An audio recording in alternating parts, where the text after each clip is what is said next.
Ce jeune homme ne s'appelait pas Bébé Cher. Il n'avait pas 17 ans, il n'était ni un manifestant, ni un blessé par balle. Sa famille et son dossier médical confirment cela. Mercredi 14 août dernier, une rumeur faisant état d'un décès d'un jeune homme qui aurait été touché par balle lors de manifestations circule sur les médias et les réseaux sociaux. Des pages très influentes sur Facebook ont fait circuler cette infox, indiquant que la raison de son décès est liée à sa non prise en charge après son amputation. Cela a créé une vague d'insultes et de polémiques sur les réseaux sociaux.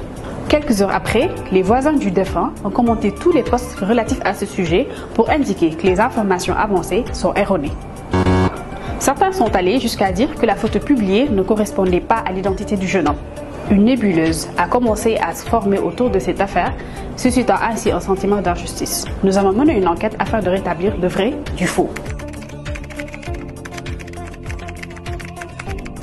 Nous avons cherché à entrer en contact avec la famille en prenant le soin d'écrire à tous ceux qui avaient commenté, réclamant une certaine proximité avec la famille.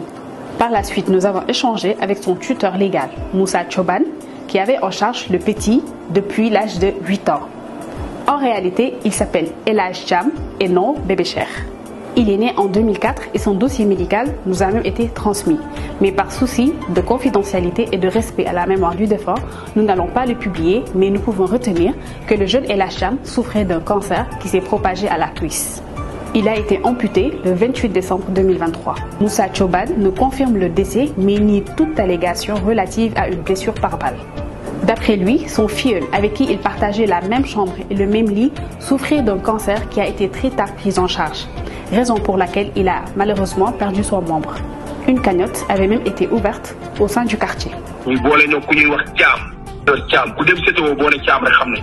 bi mu xoolee tànk bi ci kanamu yaayam ak pap ak magam bu mu bokkal ndey ak baay mu ne leen très rapidement lu mu gaaw éliminer leen tànk bi si la woo parents bi ne leen feebar bi cancer bi bu bees la te xale yi ndaw yi lay dal mu ne leen su ngeen yéexee da koy lor maanaam scanner yi génnee ne cancer yëpp ci cancer la lépp gars yi dañ see waroon def benn analyse lu ñuy wax biopsie lañ waroon a def nag defuñ ko ci ba bañ suul tànk boobu léegi nag ñu ne biopsie bi fi mu toll pour ñu def ko foo ñu jël dara ci yaram bi léegi nag muy ñu def biopsie bi ci yaram bi loolu yeewaat feebar bi affaire bi gën a yokk nag booy bi di gën a jeex noyyi bi di gën a am problème mu ñu defaral ko oxygène def nañ 26 jours kii nii ñu ngi koy daral jàmm biñ toogee 2 jours la nga ñu médecin bu mag bi woo ci biir bureau boobu fekk na man maay fanaanoo moom ñibbi naa tombé papa ma yaay ñëw ma dem tëdd dallu ci après ñu woo leen ci bureau xamal leen leneen feebar bi yegg na foo xam ne kenn mënatu ci dara nañ ko ñaanal yàlla.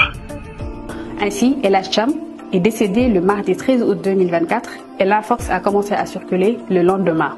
Des autorités se sont saisies de cette affaire afin de découvrir ceux qui sont à l'origine de cette fausse information et la famille considère que la mémoire de leur fils a été entachée.